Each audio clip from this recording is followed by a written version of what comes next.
हाणिया वाक update कयां पिया ठोला मां फैज़ सुमरो जी रिपोर्ट मुताबिक़ त जेकमाबाद जे सीनियर सहाफ़ी गुलाम नबी पेचूअ खे बासर शख़्स तरफ़ां मौतमार धमकियूं ॾियण ख़िलाफ़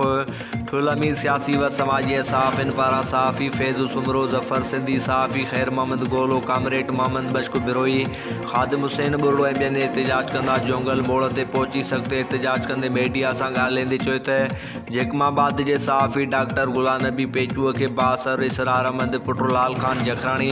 सखर जे रवासी जे चवण ते मुख़्तलिफ़ अरबा हलाए मौतमार धमकियूं ॾेई रहियो आहे ऐं सहाफ़ी गुलाम नबी पेचूअ मथां जेकमाबाद जे मुख़्तलिफ़ थाणनि एयरपोर्ट थाणे सिटी थाणे 15 पुलिस के सिफारिश ऐं रिश्वत ज़रिए सहाफ़ी खे प्रेशर ॾियारे गिरफ़्तारी लाइ घर ऐं ऑफिस ते छापा हणाए बिलाजवाज़ परेशान कयो वञे थो। इसरार अहमद जखराणी पंहिंजो असरु ॾेखारे सहाफ़ी गुलाम नबी खे मौतमार धमकियूं ॾेई रहियो आहे। हिन चयो त सहाफ़ी खे कुझु बि नुक़सानु थियो त हुनजो ज़िम्मेवार किराए जो क़ातिल इसरार जखराणी हूंदो। हिननि IG सिंध DIG लाड़काणो